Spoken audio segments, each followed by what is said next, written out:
Alrighty. Again, so we're going to be talking about labeling, and labeling here we're talking about data-driven labeling. So the first thing we're going to do is enable the service by activating the label printing. With label printing, you download a client. And the reason we have the client is for the ability to access, for the internet itself, to access your local printers. And that's why you have this client over here. Then there kind of reads the local printers. And when you print out of here, it'll be able to read that. So you'll download that. Now, if you have multiple people printing the same with the same account, they can still download. Everybody can still download this this app, but when you log in, you're going to need to log in as the person that actually set up the service. So, and only one person sets up the service, which is usually the master admin. So again, you can have this on multiple machines, but the person that logs in is the master admin. Okay. So that's that. So once that's done, on the admin page, you'll see another setting called label templates. And so I've created a whole bunch of label templates over here, and I'm going to start a new one based simply on printing some information from the item. So I go click new label template, and I'll give it a name. And I'll call this items 3. And now here the type is where what information I want to pull. So I have a whole bunch of information, you know, from a sales order. I can pull from a ship doc, I can pull from inventory, and I can pull from item. All right. Now, depending on the type that you pull from, you might see some additional selections. So if I have a ship doc, I can also pull from the ship doc line items, and then even go further down to the serial lot numbers or the bins within that. So I can kind of all the way down into that particular thing. But for now, we're going to go with the item. Okay. So I gave that item. Now here, what I'm going to do is I have a couple of templates that I've already created, but we can create our own size. So in order to do that, I just simply go and press add over here. And I'm going to give it a name, 4x2. It's all by inches. The page width is going to be 8.5 by 11. Okay. And then I have the kind of the details over here. So I'm just going to kind of copy this. So I know my left margin, my top margin is 0.5. The number of rows, so it's really kind of a number of rows is going to be 5, and the number of columns is going to be 10.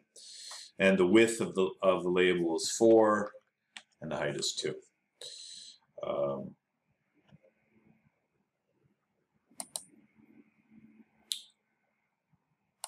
By 11, this should be 0.18. Okay.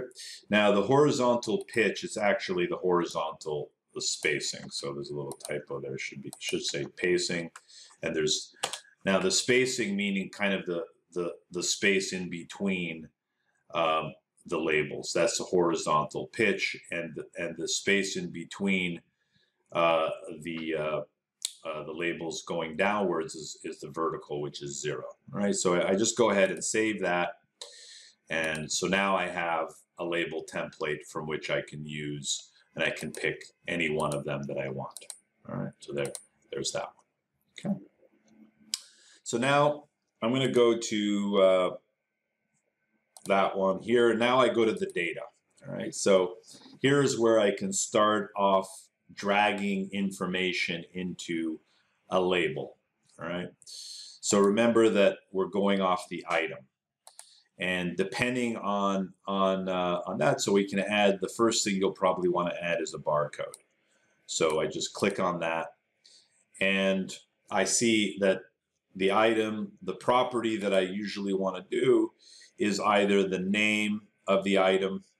So it's way down here. You'll see here all the custom fields and everything that's included. So I usually will start off with the name of the item, but I certainly can also pick the UPC of the item and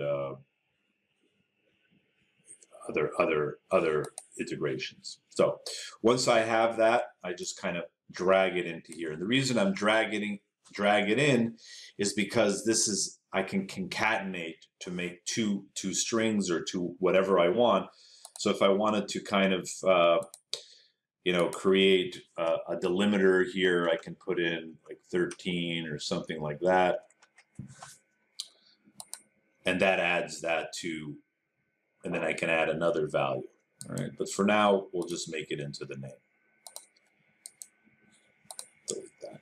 Okay. Now, I'm just going to edit that again, and you see over here it says show barcode value. That'll print the name below the barcode. Yeah, so there's a barcode. Pretty simple so far. All right, let's add data. Let's add from the item. You can see here that we can add stuff from the item, from the company, or from the user. So what we want to do here is we're going to add the description of the item. Okay. So there's that. And I want to make it a little bit smaller, and I want to justify it in the middle. Okay. So then I have that, and I just kind of expand out like so.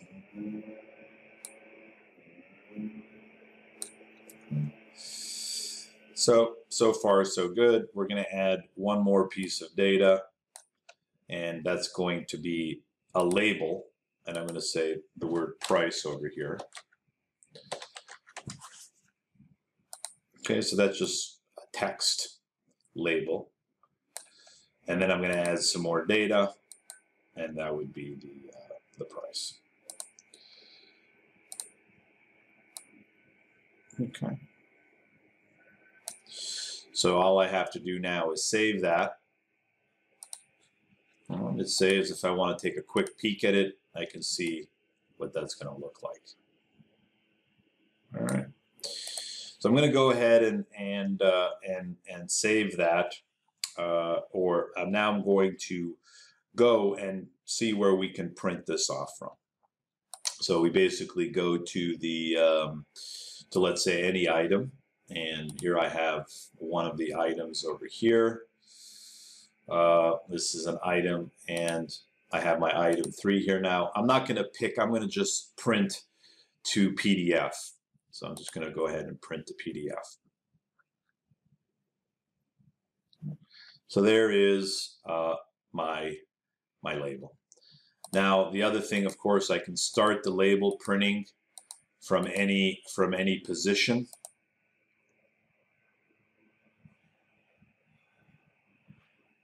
Okay, so that'll print the sheet if I only want to print one.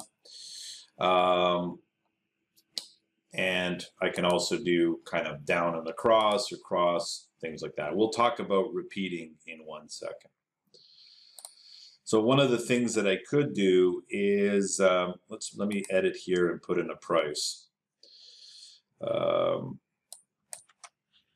And sometimes I'll use a custom field to repeat. So let's say I have this length custom field, and I want to repeat this label 3 times. I can click over here and that's not going to let me do it that way. We'll show that in a second. So let's just go back, show that, and print that label. Oh, that's not good. that's going to print, that's going to repeat it based on the ID, which is 426. It's not that good. No, it's okay. I stopped it. I stopped it. Well, Okay, just good. good to show you, don't print 486 labels. Be careful how you click that. Yeah, well, I can try the price. Maybe do that. That'll be better. Can you switch back to presenting, because you took it off presenting for a moment while you... And let's go ahead and do a little bit more of an elaborate label. And I'm going to show you some of the other labels that I've created. Maybe you have work orders, and you want to print a tag or something for your the lot number. And here for example, we added the company logo. So that is a data, right? So the way I did that, I'm just going to delete that. I added the data, and then I picked company and company logo. Okay. So I can make that a little bit taller over there. All right. So now in this thing, I have also the work order number. All right. So that's the work order number. We have a label that's a work order. And then I have a description of the item. I have also the item again, the name of the item. And I also have the lot number. Okay.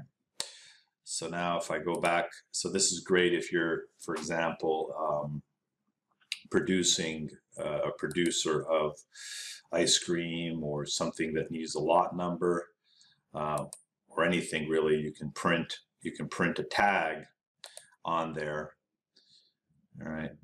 So now I'm back here, and we can see that our tag is there, and I'm going to repeat it based on the quantity. So I produced 2, and I want to get 2 barcode labels for that, one for each.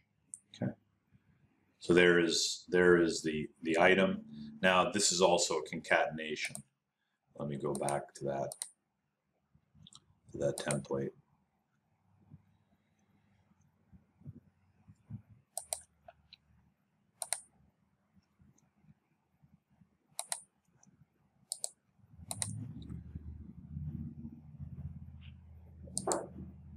So add.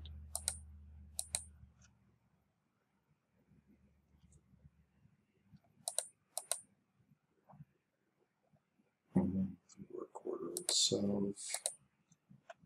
We want the item.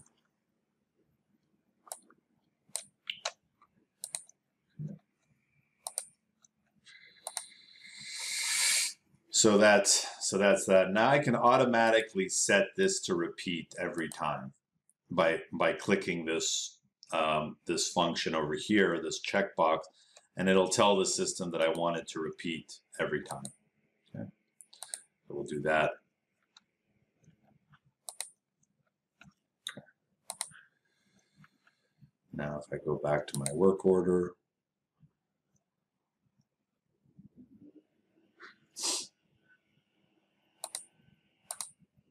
so it's automatically going to select that and print that.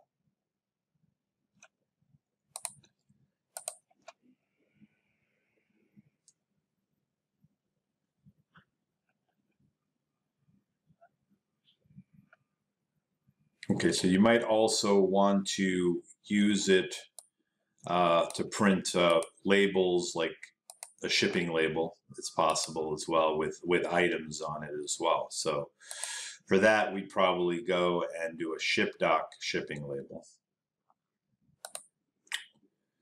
So I have one over here, and you can see here that I'm using actually the packages. Let me go back here.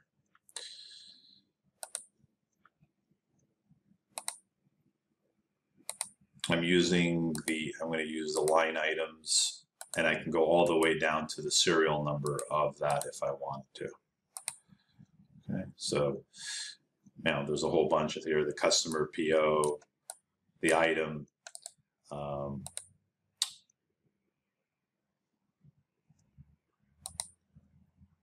tracking numbers. One thing I can put on here, make it a little bit smaller.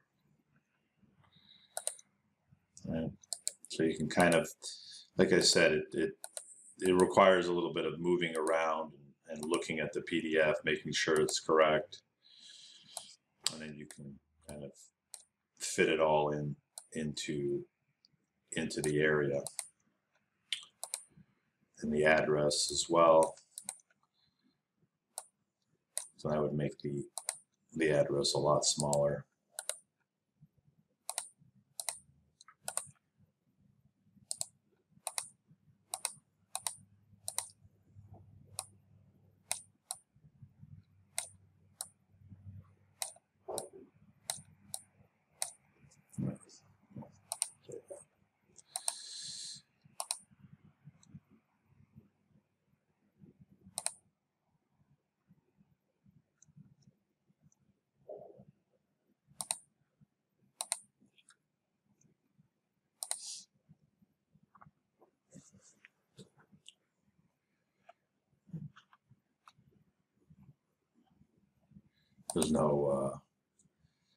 There's no, I don't have no tracking number on this one, so that's why it's not putting a tracking number. All right, so that's another possibility. So as you can see, it's pretty easy to set up. It's pretty easy to create a label and add properties to that label. It's kind of data-driven ability here. And then you can access that. Now, one other thing I'm going to show you is that if you do an inventory, label, so here's an inventory label, you're going to print both the inventory labels and the item label directly from the item itself, all right?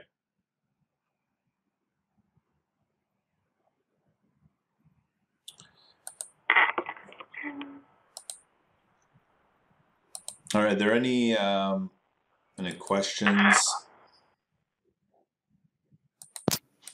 Yeah, Ian, they're asking if we can see info on the QR codes. Oh, yeah. Okay.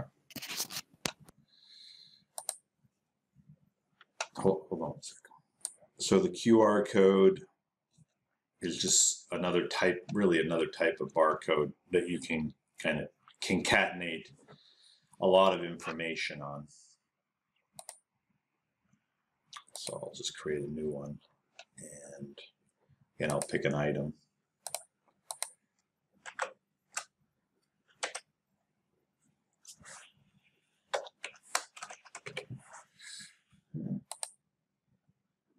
Keep that label, and we'll just add the QR code just by clicking it.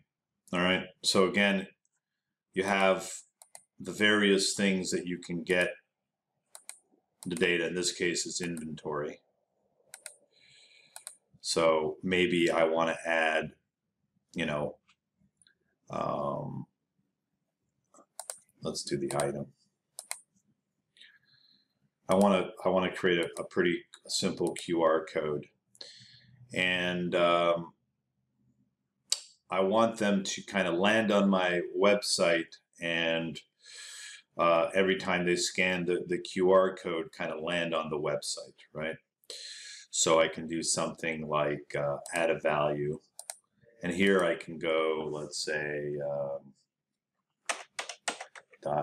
.ordertime.com, and let's say I have something called products, and a little question mark, and let's say the ID is equal to whatever. Okay, so that's the first thing, and then I want to also add the ID or the name of maybe the name of the item, because maybe now the ID is the name, and I can kind of drag it in like so. All right. So now I have a QR code that that someone will be able to scan in and land on my web and land on the website that's hitting that.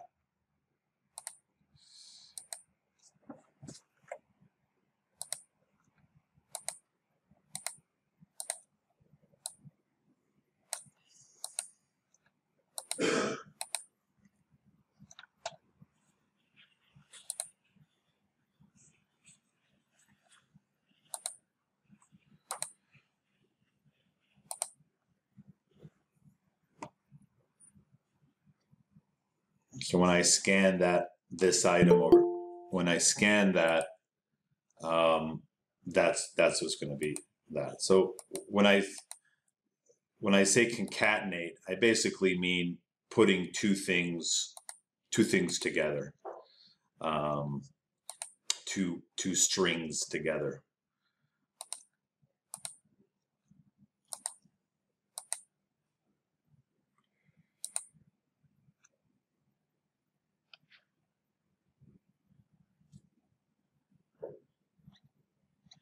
It's a lot of information here.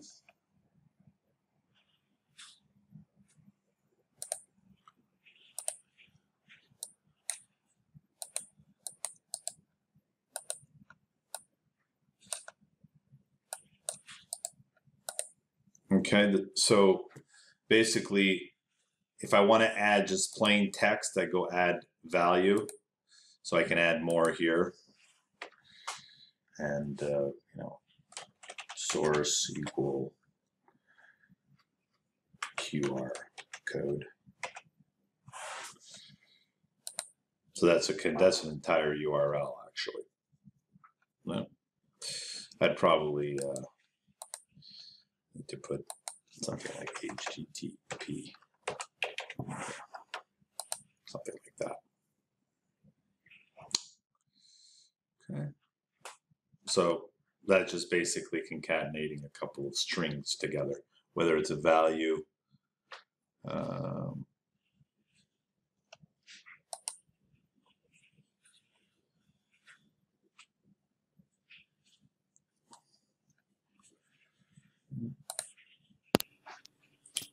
what was the next question?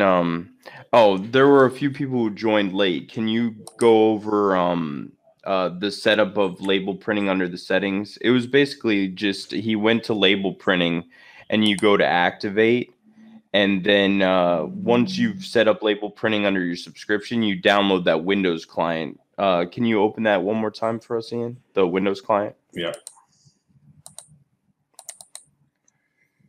And then your master admin has to log in here.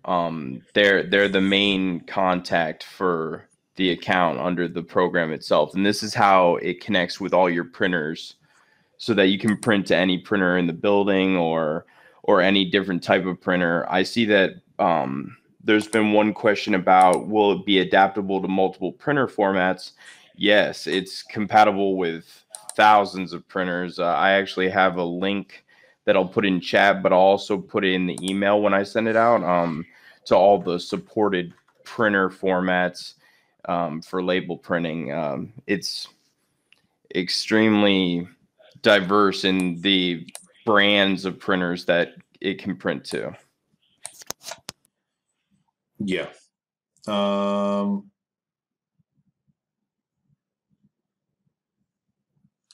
So that's just activate that, and then once you have a label, you go and you design your own label.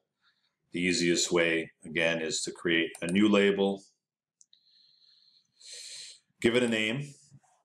So let's call it label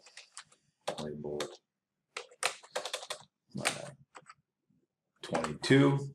You pick a data source. So this is any one of the data sources that you see in our system. Let's say inventory. Okay.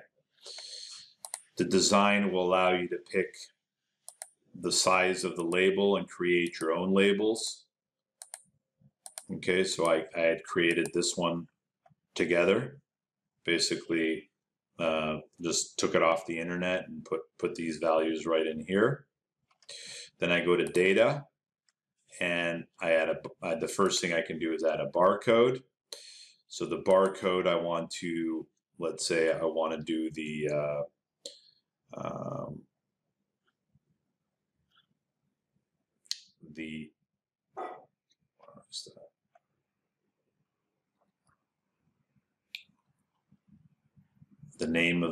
name of the item.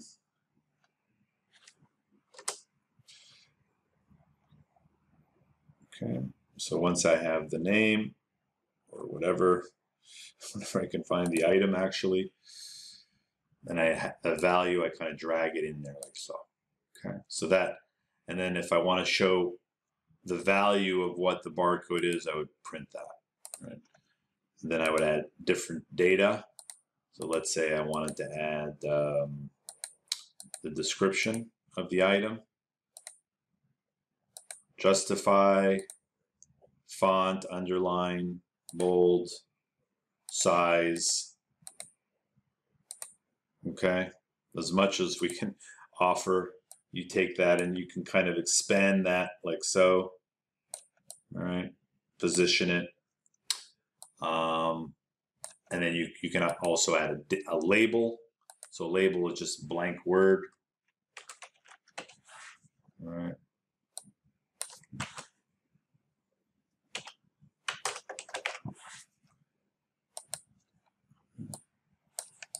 And I can make that different color.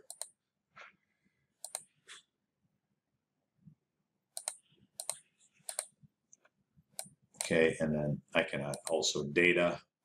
So the inventory, let's say I want available.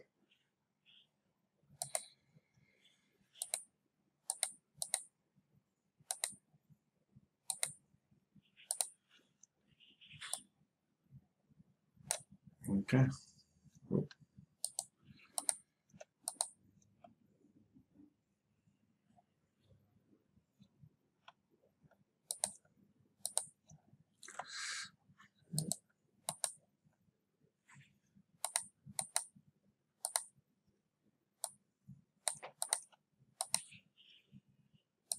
So that's it. You save it. You go to your item. Alrighty. Any questions on that so far? See if there's any additional. You can also add lot and serial numbers for any type of lot tracking. Mm-hmm. Pretty much sky's the limit for the labels themselves and the data that you can pull into them. We also have some helpful knowledge-based articles for this topic as well, which I'll share with all of you. Okay, a question was asked whether a certain type of label printer is available to purchase instead of using a regular printer, and yes, we partner with Barcode Shack actually for hardware, and we can provide you with a list of WASP printers or Zebra label printers, and I'll include that on the email also when we send this out. I can also email you directly for the link to Barcode Shack, but if you want to check it out, we have, let me share this link right here in the chat. Here you go. That's the Barcode Shack link that goes to Number Cruncher certified hardware. And thank you for all your great questions. All right. Thank you, everybody. I appreciate your time.